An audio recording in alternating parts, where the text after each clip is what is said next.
coming. You still can't stop it.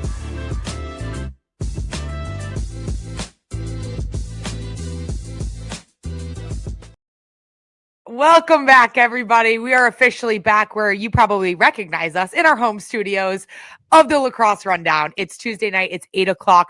We're coming off a historic week for our show. We had one of the most unbelievable experiences putting together a live show for you all, which whether you watched online or you were there in person, we had an incredible crowd on site, and thanks to our amazing partners at Rhone, the night was spectacular. We had goodie bags, giveaways.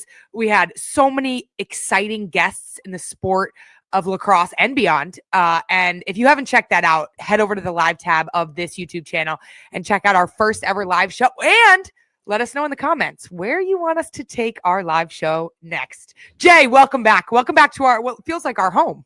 I know. Well, the season is begun. It was the eve of a new season, and honestly, Charlotte, you said it so well, but what a great celebration of the Lacrosse Rundown community, us coming up on our 1-year anniversary of starting this show, taking the leap, and now to be partnered with Rhone, who believes in our mission and has a CEO and Nate Checketts that showed up to the live show and really walked the walk. You know, as a CEO, what he believes in his brand just carries through in all of his actions, and we observed that first.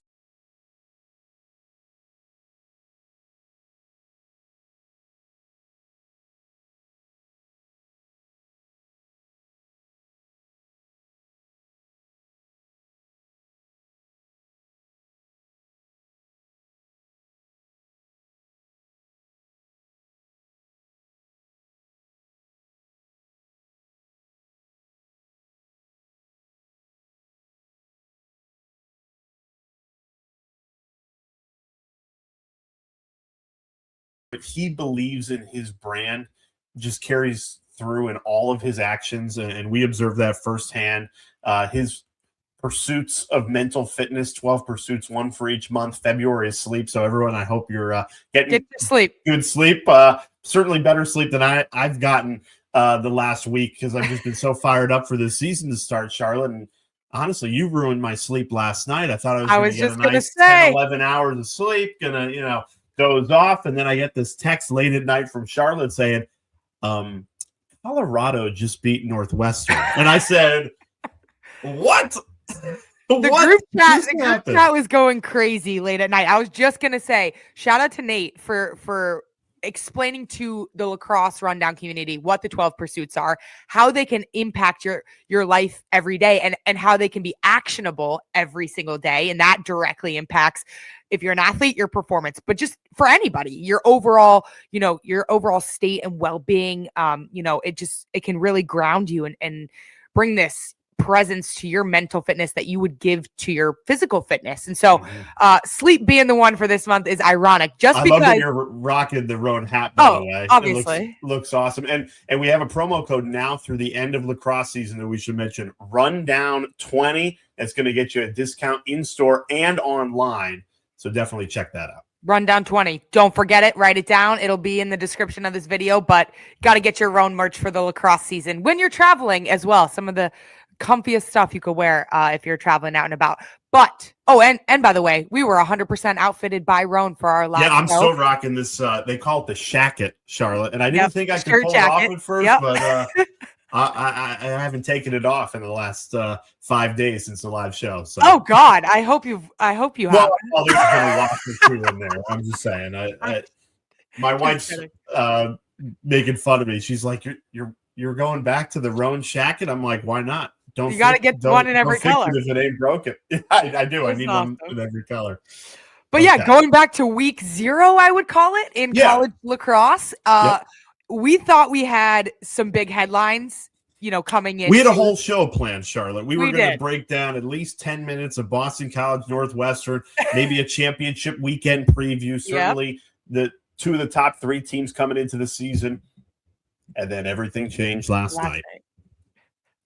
So where do you even begin to wrap your head around this, Charlotte? Because honestly, I think it's the biggest upset since I've covered the sport the last 6 years. Since I've really gone all in, I can't think of a bigger upset than unranked Colorado taking down Northwestern. You're looking at the game-winning goal right now from Maddie Shoup. She scored 5 goals on 6 shots. Talk about efficiency. And she had the game winner right here, a slick lefty face dodge down the alley, perfectly placed on a right-handed goalkeeper who, by the way, Jenica Cuoco, the transfer from Drexel, is coming off a game where she had 16 saves against Boston College. She also came into this game. She did her part. But Colorado was so surgical in the way that they were going about their offensive efficiency. I mean, you look at the draw stat in that game, 17-3 Northwestern. So you're thinking, how in the world did Colorado manufacture enough possessions to even be in this game, let alone jump out to a 4-0 lead and then continue to weather everything Northwestern was throwing at them and put one in the back of the net in crunch time? Northwestern's had a couple of games like this, Charlotte, where they don't put a team away, but they find a way to win, right? Mm-hmm. Like, I did see the early Colorado lead, but I wasn't too concerned because, okay, Northwestern's going to figure things out. And they never did. The turnovers just kept piling up, and a very uncharacteristic performance, particularly. Be one thing if that was just the first game of the season. Right. But they hung 20 on BC on the road a couple of days before. So for the offense to go from scoring 20 to then turning it over and not getting his quality looks just was hard to believe. And I think that was the story right there, was the turnovers. And I want to credit the Colorado zone defense, because watching their defense, they were disciplined and very tactical in the way that they were trying to contain the ball.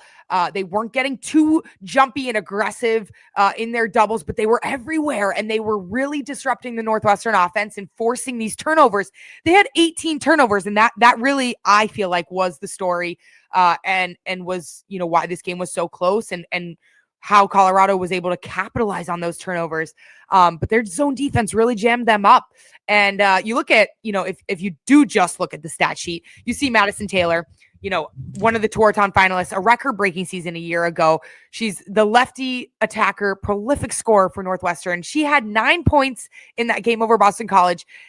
And then she followed it up with 8 points in this game. Yeah, so, she did her part. Yeah, you look at the score, but it feels like, when you're playing a zone defense, anyone, who's listening right now has experience playing a zone defense, because they're much more common nowadays in the game of women's lacrosse. And the way to beat a zone is by playing together. You have to play as a unit. And if you're not connected and you're not connecting on some looks and some off-ball movements and swinging the ball, back and forth, if that zone is prohibiting you from doing that, those goals are going to feel really hard to come by. And look, I'm not worried about Madison Taylor and Northwestern. I think they bounce back from this and still go on to have a really successful season and probably still win the Big Ten and go to a championship weekend performance, which is in their backyard. That said, this is a huge surprise. And I think you've got to give credit to Colorado. Like, a lot of people are saying, I can't believe Northwestern lost. Neither can I. But you see the sheer joy on the faces of Colorado as they run on to the field to celebrate that win. That is a moment that they're going to remember the rest of their lives. And who knows what's going to happen to Colorado the rest of this season. Maybe they have a year like Denver did a couple of years ago and makes a run to the Final Four themselves. But you can never take away going on the road, first game of the season, and upsetting probably the most decorated program in the history of the sport. And we love moments like this in our sport. Yes. We love when there is parity, and how cool for the growth of the game that a program like Colorado, with an athletic department behind them and all the other amazing things going on at that university. It's so, so special when a moment in time happens like this, because you remember it, you build off of it, you remember what it feels like to be in a big game on the road and finish the job. And you lean back on that in future experiences throughout the season and even, years from now. But it is so special to see the growth of the game for a program like this, moving a little bit more off of the East Coast, even the Midwest, a school like Northwestern, Notre Dame, Michigan, into that, more Western side of lacrosse, to see how far it's come. You mentioned Denver. That's been a great example on the men's and the women's side for many years of a team, who's really stepped it up. but this is special. This is something that we love. I love that we get to come on here and talk about things like this happening in our sport. And, congrats to them. What a gutsy road win.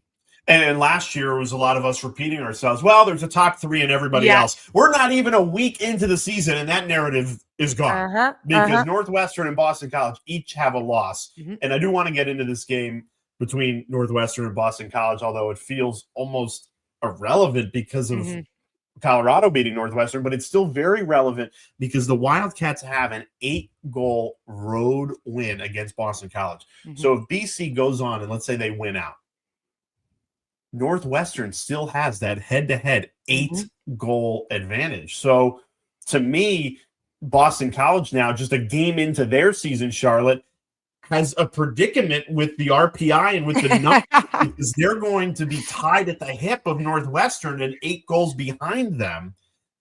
I go into this weekend, Notre Dame, Boston College suddenly has become like a must-win in the second week of February for BC. And Notre Dame, by the way, looked really good 2-0 with a sweep of Michigan and Central Michigan over the weekend. So it's not like Notre Dame of last season. We had Chris Halfpenny, their head coach, on the lacrosse rundown. So just, again, in the infancy of this season, we don't know what to think. And Boston College needs now to dig themselves out of a potential metrics hole. We are currently on the date of February 10th, and we have Jay talking about RPI already. This is madness. We've lost it officially. No, this is great. So, let's move on to some of the other ridiculously exciting games that happened in week 0. You mentioned Notre Dame. They're off to a hot start. We didn't know what they would look like because a lot of returning faces, but young individuals, and they don't have much experience playing together because there were some injuries that occurred. And what do? They upset Michigan. I think a lot of people picked Michigan with the question marks around almost everybody. Notre Dame, and they pull off this win to open the season. Kate Tamarki, Madison Rassis. Madison Rassis is back from injury, and she has a lot of talent. I would keep your eyes on her throughout this season for the Irish, but it feels like they have more weapons than they did last year, and they're only going to continue to grow. But you mentioned they have a tough weekend ahead. They actually play Boston College and Harvard on a Friday, Sunday. So a trip up to Massachusetts with coming off of 2 games. So they're going to have 4 games under their belt, by the end of Sunday. What impressed me most about the win against Michigan is you see 12-10, a little misleading, 41 shots to 22. And they produced double the amount of shots. I say this kindly. Like, did Notre Dame even take 41 shots in conference play last year? Like, their offense at times was tough to watch. Yeah. And now to generate 41 shots against an elite opponent, to me, that speaks to the confidence, to the belief that this Irish team has. And to me, looking at around, I put them in the top 10 this week. I think they could be a top 10 team. And obviously they've got to prove it over the course of the season, but they looked really, really good out of the gate. I think it's exciting anytime a team, or specifically an offense, can generate that many shots. A lot of times, it can be frustrating if you're not putting them in the back of the net. We're going to talk about a team here coming up that was in that boat this past weekend. But if you're not putting them away, but you're getting the right looks, it's such a positive moving forward. You have so much to build on that next week of practice and preparation. Whereas if you're not getting the shots off and maybe, you're coming up with empty possessions, maybe shot clock violations, turnovers, and it's not getting to that last layer of offense where you are generating a shot, that's discouraging.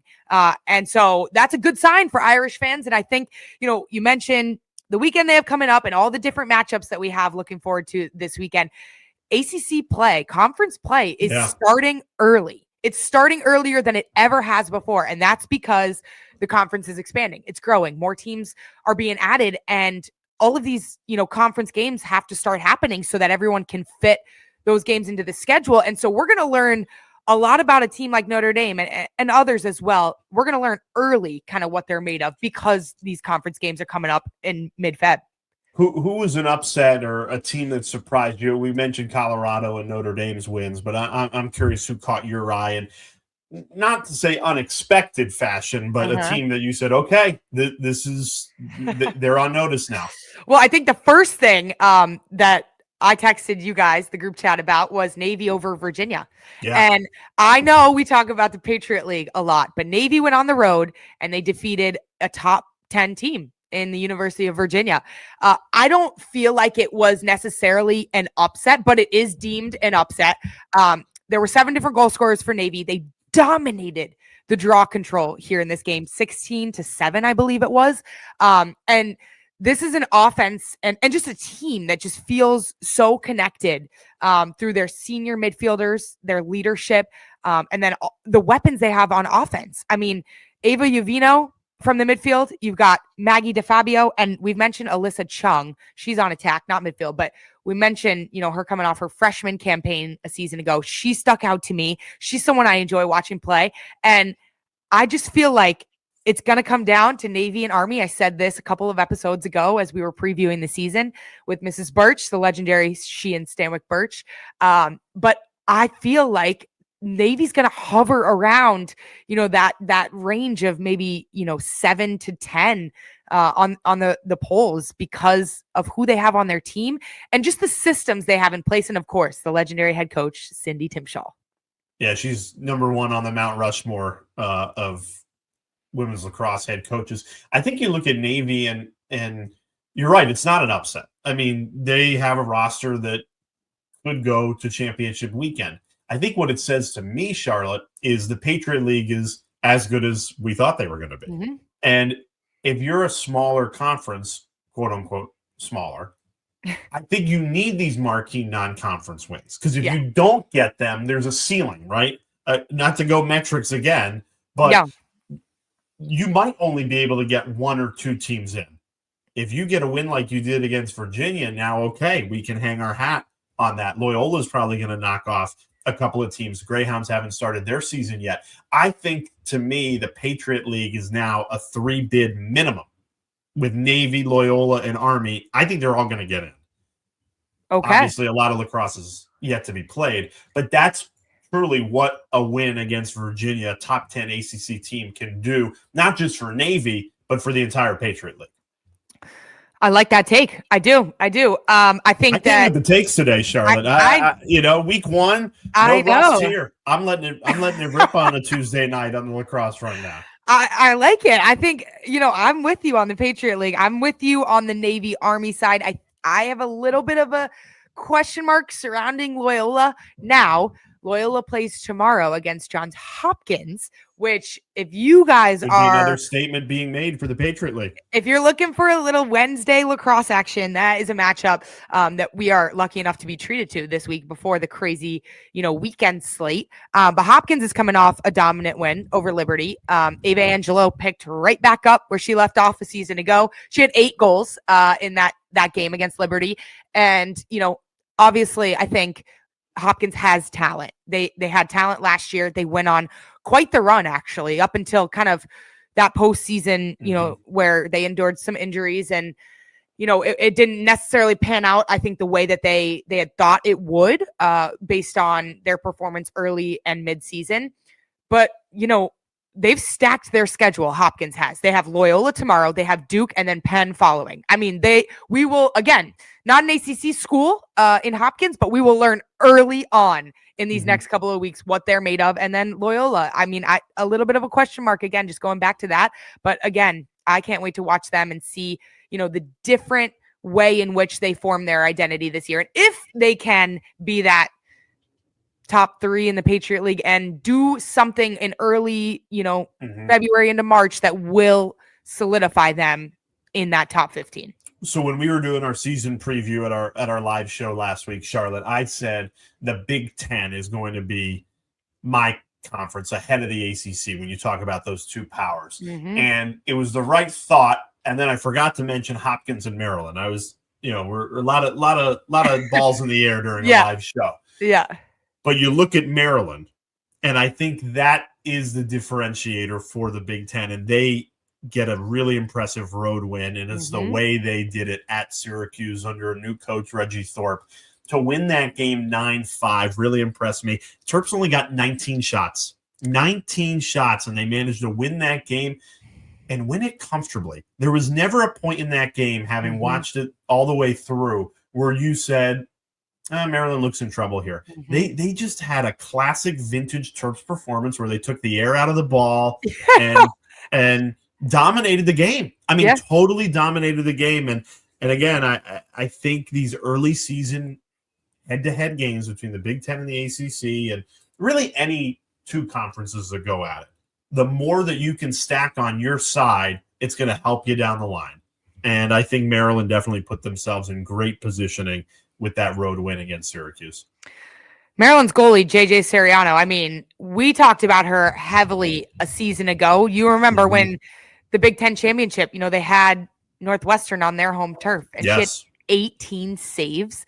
Right here, you're seeing Lauren Lapointe, one of her 5 goals.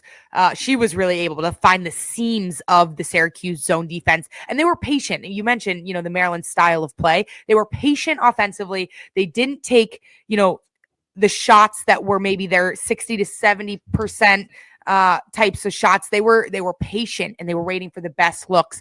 And Lauren Lapointe was a big part of that. But then, I mentioned how many shots they got, the Syracuse team actually got off, which was 38 to Maryland's 19. 38 to 19. We talked about Notre Dame getting a bunch of shots off and how good it can feel when you lose to a team 9-5 and you took 38 shots and they only took 19. That is soul crushing because, again, you had opportunities and you were getting shots off. You were getting to the middle of the 8-meter. You were getting the looks, that you had dreamed up in practice that were on the game plan and weren't able to bury them. Now, having said that, similar to Notre Dame a season ago, if you are in that stratosphere of 30-plus shots a game, eventually they're going to fall. You're going to work on shooting every single day before and after practice and do whatever you got to do to figure it out. But I think it also, like you mentioned, speaks to the efficiency of Maryland, the poise, the patience, and the way they dissected that, the textbook Syracuse zone defense that we're used to seeing, every season, basically. Yeah, we'll talk a little more Syracuse coming up in our games to watch section. I'll be at the Dome for that elite doubleheader coming up in just a few days. Want to put a bow on the Big Ten, though. I mentioned this during our live show. Kayla Trainer taking over at Penn State. Thought they got a really impressive win against Richmond to start their campaign. Shout out to head coach Kayla Trainer. First ever win for her as a head coach of this incredible program, and I can't wait to see what they continue to do. They won by 1 over Richmond, and I think, the more they stack, pieces of the puzzle and they grow each week, who knows? You mentioned how loaded the Big Ten is and Hopkins and, Maryland, Northwestern, and all the ones that we've been talking about. But Penn State, could be a little bit of a dark horse, especially with the coaching staff that they have. So congrats to her. So cool to see, her first game of the season. They come out with a win in dramatic fashion as well. But I'm so happy for her. And there was another first, and the Lacrosse Rundown had it first. The first exclusive interview. With the good folks of Tallahassee, Florida State. Congratulations to the Seminoles, first-year program, and they win their first game, which I was so excited to see for Coach Tisdale and Coach Clark and the incredible roster they put together. I mean, trying to start a program from scratch, so difficult. If you missed that interview, go back. It's archived right here in the Lacrosse Rundown. So happy for them. And I think they could make a splash year one. I think winning breeds more belief and confidence, and they have a lot of that in Tallahassee, and was just really excited that they got off the mark. And now they're officially 2-0. I think they had 2 games, Stetson and Kennesaw State, and now they turn their attention to ACC play as well. So I cannot wait. We talk about Stanford and Cal a year ago and how excited we were to see the impact they would have in the conference play and in the conference tournament. I can't wait to see Florida State fight for a spot in the ACC tournament and then have their sights on more. But, right now, everybody is thinking, oh my goodness, conference play is actually beginning, and every single win in the conference matters. Of course, every game matters in terms of what you want to do in May and how you see yourself falling in the selection show, but specifically to punch your ticket to this 8-team conference tournament in the ACC, now with more teams than ever, you're looking at whatever matchup you have this weekend. It's your first. 5 teams are going to miss. Yeah. Like, think about that. 8 teams make the ACC tournament, 5 miss. And a team like Pitt, who's been a bottom feeder in the last couple of seasons, they go and beat Ohio State on the road. I know. So it's not like you look at those 13 teams in the ACC and go, well, they're automatically not going to make it. Off. Every team is going to be battling for a spot. And I think you could see a team that everyone expects to make it miss, because that's how competitive the ACC has been. It's funny, we're more than 20 minutes into this excellent edition of the Lacrosse Rundown on a Tuesday night. We haven't talked a ton of ACC. Yeah. To you, who stole your show in terms of the ACC opening weekend? I watched North Carolina. Of course, they put on a performance that I think we all expected in terms of going into James Madison and winning pretty dominantly. But I think what jumped out to me, from the get-go, was how balanced they were. A lot of people talk about Chloe Humphrey coming back, reigning Tewaaraton winner. She is now has a year under her belt. She has a ton of experience, but this team lost 3 of their top 4 goal scorers, and that's not being talked about a ton either. So seeing the way in which they're adapting, but still being so balanced. You talk about Addison Patillo. She came in a year ago with Eliza Osborne. And so many other impactful, Kate Levy, impactful players that are now sophomores. And then you have, Chloe Humphrey, of course, being the redshirt sophomore. And then you had Kaylee Harden in there. You had so many other people step up and contribute in such a balanced way. Darcy Felter, she had 5 goals. I mean, think about how scary this team can be because of how balanced they are, even when they lost 3 of their top 4 goal scorers. Now, I don't think this game or result was a shock to anybody. So it wasn't necessarily, a show stealer. I would say Stanford, same thing. We expected them to dominate, their first win over UC Davis, but we'll see. I think there wasn't really a total shock other than North. No, I wouldn't say a shock, but one team I know we were both curious at how they were going to look with this number 1 recruiting class is Clemson. Oh, and I thought Alexis Spallina and the new look Tigers looked the part. Again, early sample size, but they impressed me. They did. And their freshman class is earning a lot of playing time, and they are being given big roles, including Alexis Spallina. She's playing back at X. She's sort of quarterback in the offense. And I would say Clemson is a team that didn't necessarily have a huge presence behind the cage. They have the midfielders, they have the athleticism, but she had 5 assists, 2 goals, and I felt like she was really in command throughout this game. Of course, it's the first game, her first college game, college debut on their home field, that beautiful facility that we've highlighted right on the lake at Clemson. I mean, all the investment that athletic department is putting towards their lacrosse program, the recovery center, the film room, the locker room. I mean, you name it. They have everything you could ever need right there on that field that you guys just saw. But that freshman class, I mean, could they be the class that carries them into a category of maybe not just making the ACC tournament and the NCAA tournament like they did last year? And they did win their first round game last year, but can they go further, maybe set themselves up for a better path? Who knows? I'm excited to see. Again, it just feels like every ACC team, Notre Dame, Clemson, just to name a few, are bolstering different positions of weakness and have focused on that this offseason and are now very much a part of the race. Yeah, it's funny, Charlotte. You take a look at this freshman class, and it reminds me of the Syracuse men with Gary Gates' first recruiting class when Alexis Spallina's older brother, Joey Spallina, came in with the number 1 recruiting class. Now they're seniors. So can Alexa and her teammates take that same blueprint, and by the time you're upperclassmen, juniors, and seniors, can you get to a championship weekend? Can you be contending for the ACC? And obviously all the experience you get as freshmen is going to drive towards that, and obviously off to a terrific start. You mentioned the Syracuse men. I mean, you're headed up to call the Syracuse North Carolina women's matchup. I'll be staying for the double header. Men, yes. So 1 versus 2. 1 versus 2. Incredible opportunity for Syracuse, right? I think if Maryland loses It's on the road. We know that Maryland peaks in May when it matters most. But I think if Syracuse can win, it'll really buoy them, and the national championship expectations will feel real. And I think the men's program needs that. I think Gary needs that. It's funny, they want to play down national championship expectations, but this senior class, this is their last go at it. I think beating Maryland in the Dome, they're saying there could be 10,000 people at the game, which would be just so awesome for the sport. And I hope a lot of them come out and check out the UNC women in the orange before in the first game of the doubleheader. I'm just super excited for the sport. Again, it's tough, Charlotte. You and I feel it. In February, you and I know the games are good and the competition is elite, but it's tough for lacrosse to find its footing. Super Bowl just finished a couple of days ago. Basketball's still in the thick of it, gearing up for March Madness.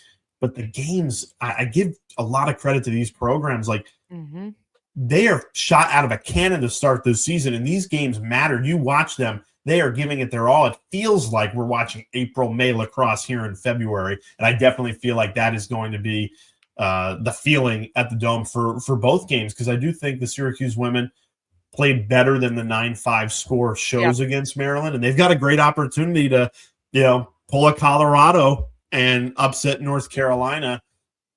I don't think it's likely, but it's not impossible. No, I couldn't agree more. I think that, you look at these teams in the sense of urgency they have in terms of scheduling these opponents and really bolstering their February, early March path to give their team early experience of feeling that urgency, feeling the sense of this matters a whole lot more than it may seem. And then just for the fans, I think it's so exciting to have these top 10 matchups, these upsets, turning our eyes to how will a team bounce back who's just been upset.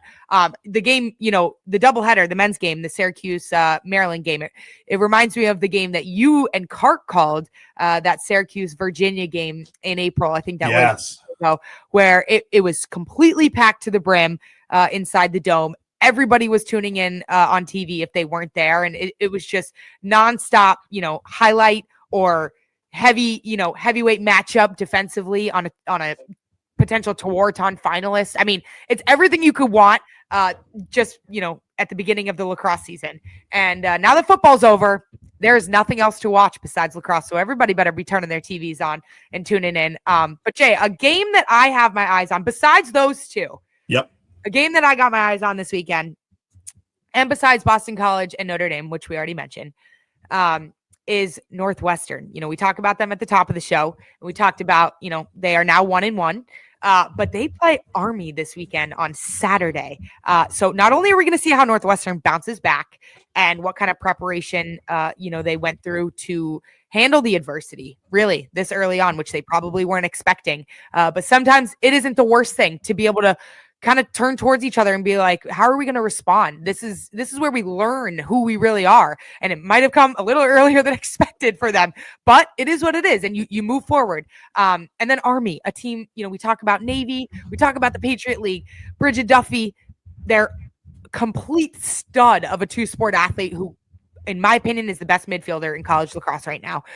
She had 5 goals in their opener, and she's not slowing down anytime soon. And we're going to see what Army's made of. This is the kind of matchup that we want to see a Patriot League team like Army with so much talent, with so much senior talent on this roster, trying to get the job done and make history with Michelle Tumalo's squad. They're going to get, a team that's hungry in the I was going to say, side. if you're Army, the worst thing that could happen is what happened last night with Colorado beating Northwestern, because now you're getting their full attention off a loss. And I would be very surprised if we're sitting here a week from today talking about a 1-2 Northwestern. I think they bounce back, and it wouldn't surprise me if they bounce back in a statement win. And that takes nothing away from Army, who I've said earlier on the show is going to be a tournament team. We'll see. I think I agree with you. I would expect Northwestern to come out with, a ton of fire under them. Just, excited to compete again. Sometimes these weeks in between games, they had 2 games in a matter of 4 days.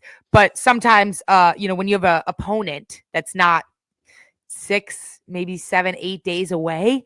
It could feel like a long week of practice. It could feel like a long week of prep, especially coming off a loss. Been there. It's not for the weak. I will say that you prepare like crazy, and but that's what makes championship teams. These moments are what build you more than weeks where you're winning or you're on cruise control.